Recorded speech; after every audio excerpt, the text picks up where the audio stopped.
Good morning. Well, good morning and welcome to the Gospel According to Kinison. Yes, it is. I'm going to tell you, this is the best 30 minutes of internet in the world. The best 30 minutes. And we have my co-host, my sidekick, and my wife and girlfriend and everything else here. She's back. She said it was just coincidence that she left right after Facebook put me in jail for a week. But I don't know if I'm buying that or not. But Sharon, why don't you come around here and let them see you? You got your pink Journey shirt on. Good morning, Anthony Golden. Good morning, Anthony. Derek Kustra. Yeah, you know what? I looked at his profile. He could be my security. Good. Yeah, try it. We might need it. Pink Journey Foundation, of course, this is Breast Cancer Month. And you can support the Pink Journey Foundation. Order a new calendar. All you have to do is go on their website and you can order it. You know what I'm sitting there thinking? I should have wore a pink tie. Yeah, why didn't you? Well, I will next Sunday. I never thought about. And I'm home. What a wonderful trip. And we did lots of things. Yes, you did. Charlotte Tucci had made a bucket list, so Bill will be telling you about her and praying for her. And we had to fulfill that bucket list. Yep. Happy Sunday, everybody. All right. Let's see who else is on here. All right. Well, you get excited about that. You know, Ginger tried to do that, but she's really short, and second, her eyes aren't the best, and she's just like. Good morning, Don Morin and Joe Sumter and Jeff McLaughlin. Is Joe still up in Utah, you think? He was doing his vacation. Man, he was riding in some beautiful places. And then Don Morin says start thinking about their cruise next July. It's July 1 through the 6th. And we'll be in San Francisco on the 4th to see all the beautiful fireworks. Well, good. Good. Maybe they'll blow up some of those homeless camps. And Jack Friedman says, please. Oh, yeah. And I forgot to do that last week. So please, what did you want me to do? Like YouTube, or they have to join YouTube, I think.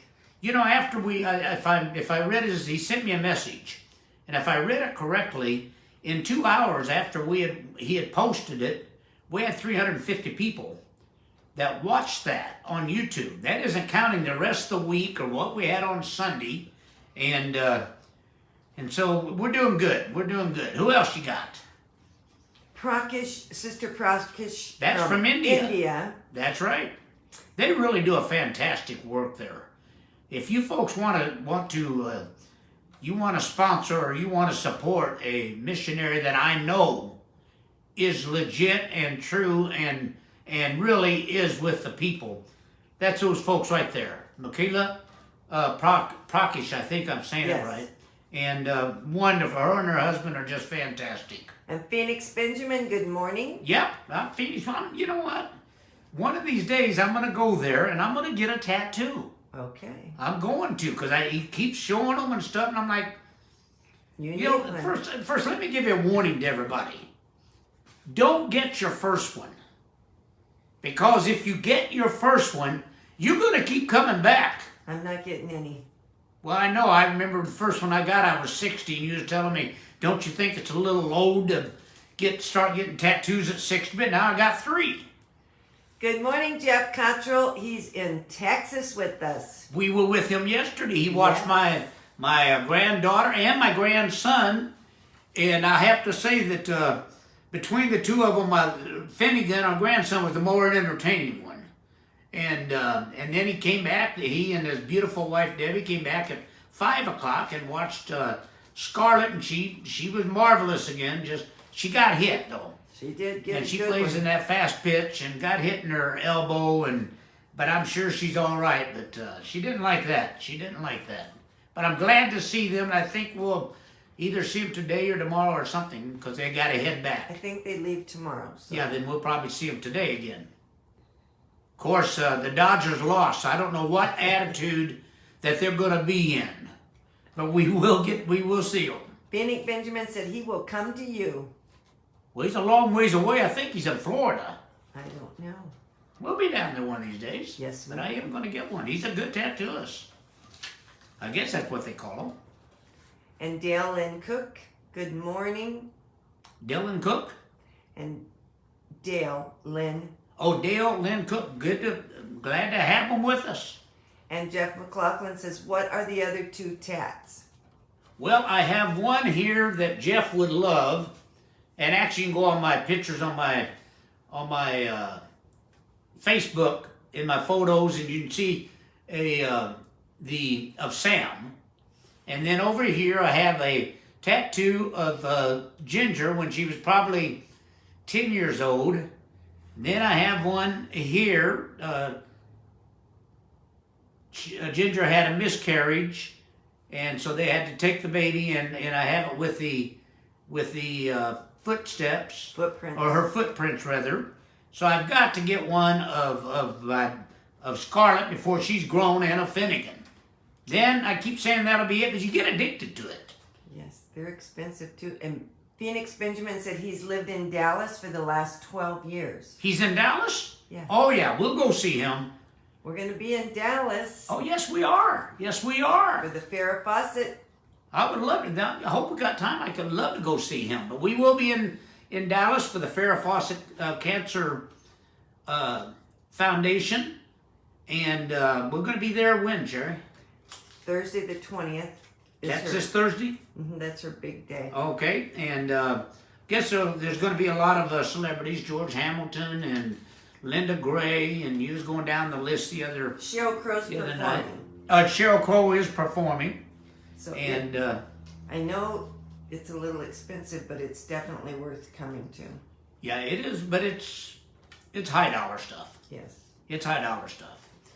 And we do have some folks to pray for. This week, there's a young lady, well, she'll always be young to me because that's how I remember her, Stephanie Gallo. And she used to do Sam's makeup and his hair and hung out with all of us and everything. And her son, Stephen, has a birthday.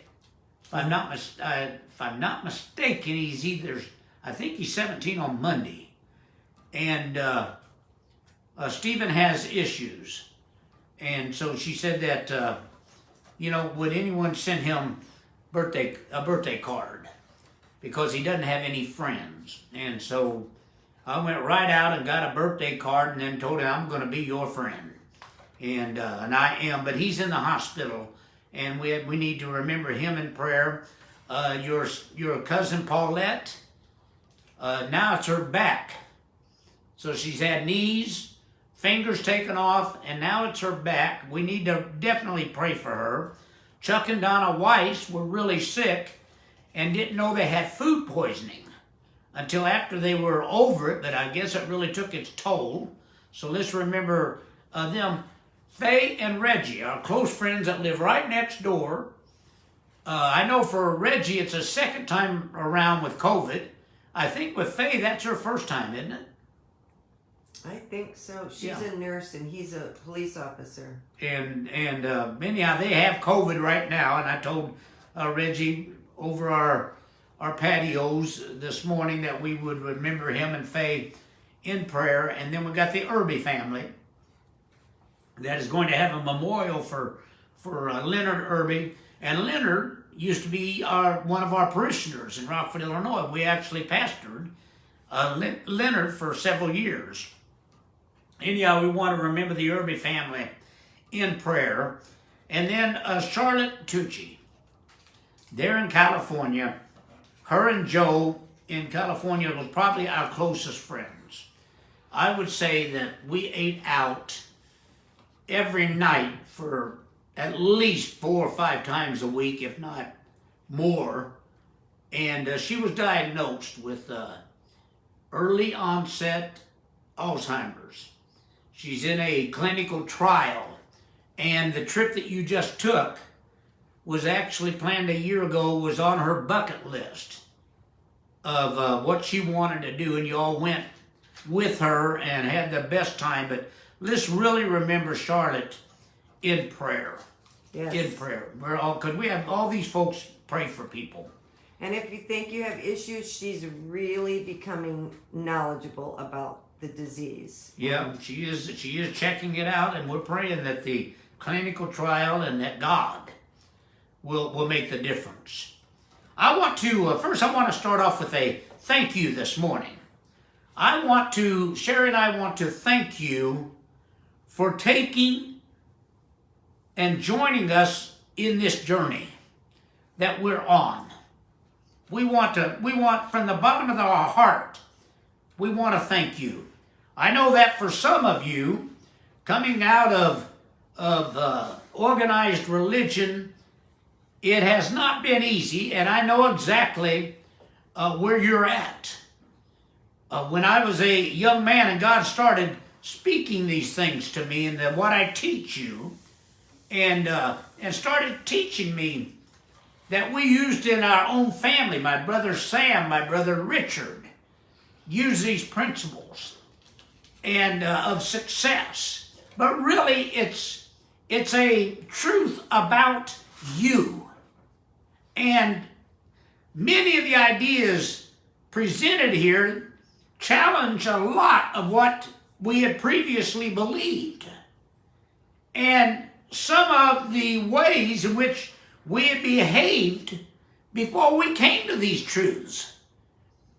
Martin Luther King one time said the most prejudiced time of the week is 11 to 12 o'clock on Sunday morning, and he was talking about churches. And he was absolutely correct. That's how we were taught to behave. Our church that I was raised in, we didn't tell black folks they couldn't come to our service, but we didn't really welcome them.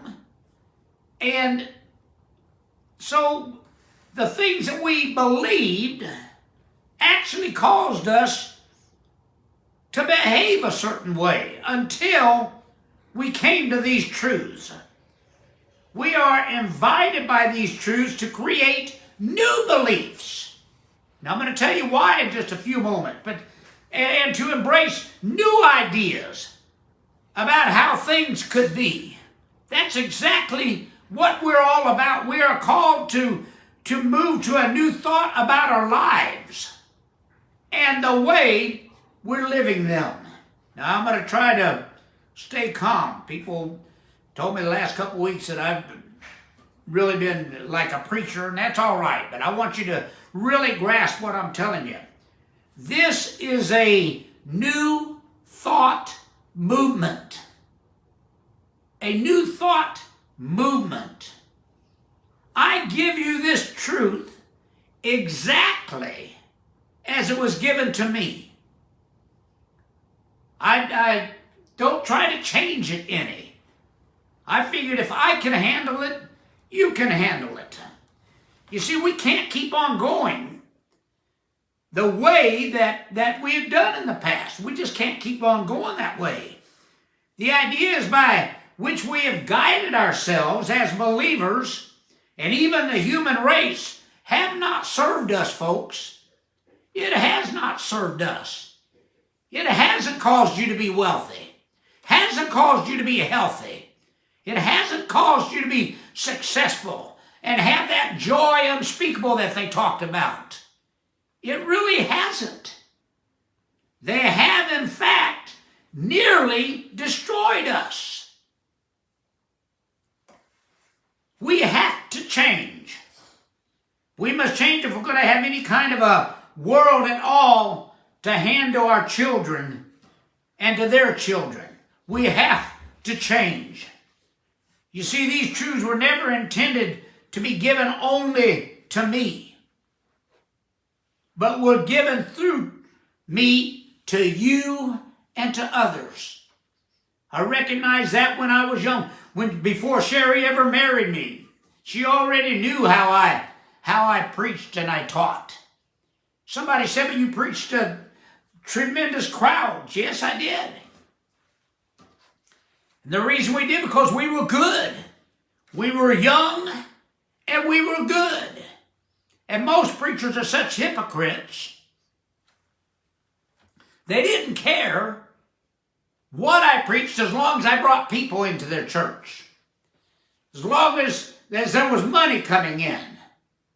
And I'm just telling you exactly how it was. You see, This message provides tools to pull yourself out of despair,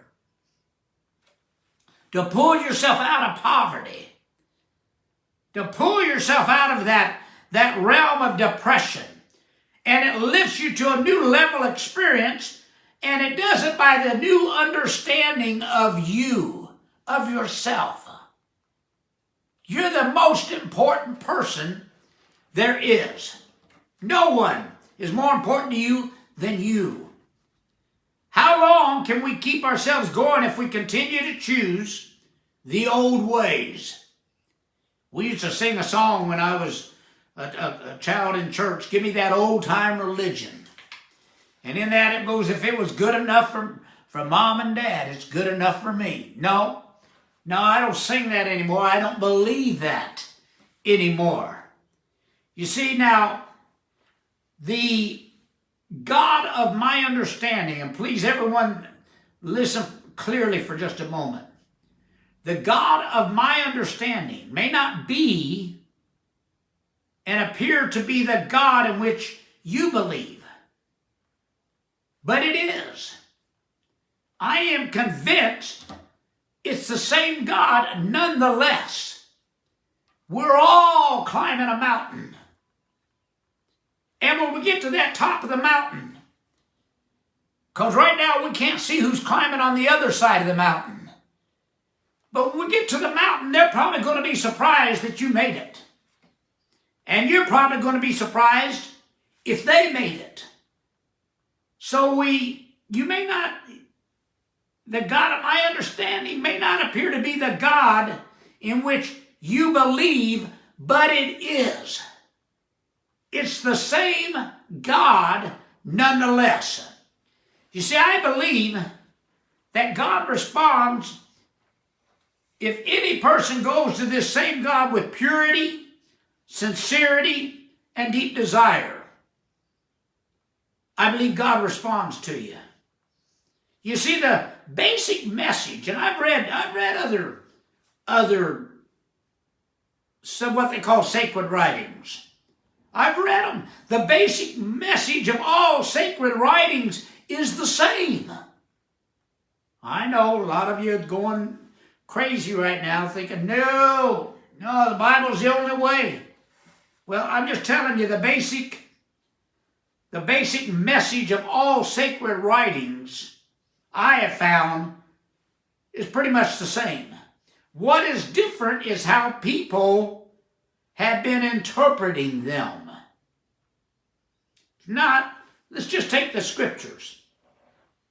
Think of all the churches and the different forms of Christianity that can't even talk to each other. They can't even discuss those scriptures. So forget about the rest. Forget about the Book of Mormon. Forget about the Koran. Forget about all that. Your own scriptures that you read, you can't even get preachers to agree on. So, and it's because of their understanding. You have suffered more and have caused other people to suffer more over your ideas about God than over your ideas about anything else in life. You think politics is bad? No, start talking religion with people. You see, there's one thing. Now I want you to listen to this carefully. There's one thing for which people seem willing to give up everything. Everything. They'll give up love. They'll give up peace. They'll give up health. They'll give up happiness. They will give up safety. They'll give up security and even their sanity for this one thing: to be right. Wow. It is being right. Look at our country right now. Look at the shape that our country is. Why? Because they'll give up liberty. They'll give up everything. So their party is right. And I'm going to reiterate what I told you last couple weeks, and maybe that's why Facebook took me off before, is vote. This November 8th, vote. In some areas, if you're not registered, you're already too late. But if you have not registered, register and vote. I'm not going to tell you who to vote for. All I'm going to tell you is, if you're happy with the way things are going, then vote Democratic. If you're not happy with the way things are going, vote Republican. But vote. Have a voice. Make a difference. Forget about this stuff that you'll give up everything to be right. See, you're willing to give up everything you've ever worked for, everything you've ever wanted, everything you've ever created in order to be right. You don't have to declare that you were wrong about anything, because you may not have been. You may not have been wrong. You simply didn't have a complete understanding. You needed more information. You see, transcending current beliefs is not an outright rejection of them, but is adding to them. Add to your beliefs. I'm going to ask you to do something. Will you join me as a messenger carrying these truths to a bigger audience? I'm not going to ask you for money. That'd be a good way to start, though. But I'm not asking you for money. But will you join me in being a messenger of this message, of this truth? Last week, or last couple weeks, I think we touched on what is really free will. And I don't know how many people, I had one especially that commented, but I get so many private messages, and they were all going, I wish your program would go to an hour. One of them even was blaming Sherry, that she's the one that makes me get off in 30 minutes. No, that's what we had planned. But get this message. Tell people to try it out. You know what? If it's not for them, don't worry about it. You have to have ears to hear, eyes to see. Sometimes it's not your time. I'll never forget when I was in Bible college and thought I knew everything. I was waiting on the rapture to come and get me, and getting out of here before that 30 or that 1,000-year tribulation and rain and all that kind of stuff, man. I mean, it was scary. I knew it all. I was in Bible college. And I remember my father, one of the wisest people I ever knew, and also one of the smartest and one of the most charismatic that I ever knew. And he would write me letters. And he would write me letters about what God was showing him. A lot of it was the foundation of what later on would be in my life. I would read these letters, and I felt sorry for him, because he knew what it was to be rejected by the Assembly of God and the Church of God religious organizations. He knew what it was to be rejected by what he thought was his friends in the ministry over what he preached. And I felt sorry for him. And I remember I couldn't even answer the letters because I didn't know what to tell him. And so when we got a break, I went home. And I was with Dad, and he asked me, he said, did you get my letters? And I said, yeah. What did you think? And he had that kind of a smirk that my brother Sam had. He asked me, he said, what did you think about the letters? And I said, Dad, you can't just be out on an island all by yourself. You got to be around other preachers to kind of keep a balance of what you believe. Now, I'm a Bible college student. I know it all. I know it all. Now, remember, which was my dad's way, I remember him looking at me and had that smirk on his face. And he said, the only thing I'm going to tell you is when the student is ready, and I've said this on our program before, When the student is ready, the teacher will appear. He was absolutely right. A few years later, all of a sudden, I was ready. And the teacher appeared. You see, it's not whether you believe in God. Everybody believes in God. It's not whether you believe in God, but what you believe about God that makes the difference. You see, our beliefs create all of our behaviors, good or bad. It comes from our beliefs. After you change a belief, your behavior will change by itself. You won't have to do anything. Just change your belief. Your whole life is teaching. Phoenix, while you're doing those tattoos, you're teaching. You may not even realize it. I can go down the list. Joe, while you're out riding the bikes and going into these RV parks and stuff, your life is teaching. Your whole life is teaching. Everything that you think, everything you say, everything you do instructs someone else, and you're not even aware of it. See, young people, I love my grandchildren. Scarlett she's 10 and Finnegan is 4. And I see in Finnegan at that stage it was in Scarlett. The thing I noticed about both of them, and I'm sure they're normal children, is that they're especially eager to learn about life and to learn the most about life from life itself. That's why they observe so closely. Stop and look at your children. Even when you think they're not paying attention, they may, Finnegan loves dinosaurs. He may be over there in the corner just going, with his dinosaurs. But he's listening to every word we're saying. And it comes out later on. Even if we're frustrated and we say something we don't want him to hear, he'll repeat it later on because that's what he learned. You see, young people miss nothing. Nothing. You love your children? Well, let me tell you something.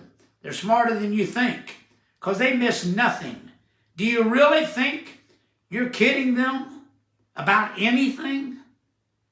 If you do, you need to think again. They see fear. They see anger. They see the hypocrisy. They see you saying one thing and doing another. They see it all, folks. They continue to love you, but they see it all. And yes, they even pretty much know what you're thinking. They know when you're down. They know when you're up. They know when you're happy and when you're sad. You don't have to tell them. They think they know more than you think they know. So we have to change our beliefs before we can expect the beliefs of our offspring to change. I remember when I was in church, and there's always a reputation of how ornery and mean and out of control preachers' kids were. And I don't know, I was probably 12 years old, and these two ladies in the church, they were talking to each other about, preachers' kids. They're the worst. They're the worst. And I guess me being so bad, I said, well, let me tell you something. Let me tell you why we're the worst. And so they were caught off guard, and they turned around and looked at me. I said, your children tell us everything. So we know what husbands beat their wives. We know who's cheating on who. We know when you have financial problems. We know everything about you because your children tell us So if we want to change, I didn't tell them this part, I'm telling you, if we want to change, we must change our beliefs before we can expect our children and our offspring to change. Most people don't even feel what they do is inappropriate. No one does anything inappropriate given the models of the world. Now, listen. Your offspring are mimicking you. I've got a beautiful daughter, Ginger, that I love. And I've got a granddaughter, Scarlett, that I love, if possible, even more. And Ginger will get frustrated. Man, she's probably watching. I hope she don't get upset. But she'll get frustrated with Scarlett. And I'll go, Ginger, she's a mini you. Sherry, they don't like you. Oh, no. You walking in here and telling me it's over. But I tell about Ginger and Scarlett, and you say the same thing. She's a mini you. You getting frustrated with her? She's you made over. You made over. Man, I was on a roll too. Good morning, Jeanette. Oh, I love Jeanette. She every morning she posts on Facebook good morning and something about a brand new day and her having her coffee. I love Good morning, Jeanette. Gary Witt. Gary Witt? He said yes, he was distracted. Oh, well, we know what that means. You know? Let me tell Gary that Paul said that if you can go without a woman, it's best you do, but if you find one, find a good one. I think Gary has found a good one. I think so. I think he has. And Terry Jones said good morning. I love Terry Jones. If there's anybody that is my sister in the flesh, that is Terry. And her sister Sue transitioned to that next world. And I did the service. Flew into Tulsa and did the service. And Sherry, I told the folks I'm having trouble feeling bad because I know where she's at and I know how happy she is and the people that were waiting for her. But Terry posted, the reason I say that is she posts these pictures, posted another one with her and Sue when they're with children. Yes. And I just love them. I love Terry and her mother Barbara. I just love them. Heavenly Father, I thank you for this morning you've given us. I ask that you touch these that we've had a prayer request for. I ask that you make the difference in every one of their lives, physically, spiritually, emotionally, financially, health-wise, in every part of their life, God. Make a difference. Let the God in them rise up and be their answer. And I'll give you all the praise. Amen. Well, I love you. Sherry loves you. God loves you. And God bless America. And Terry Jones says she loves you more. She always says that, but it's not possible. It's not possible. I love her more than that. Have a happy week.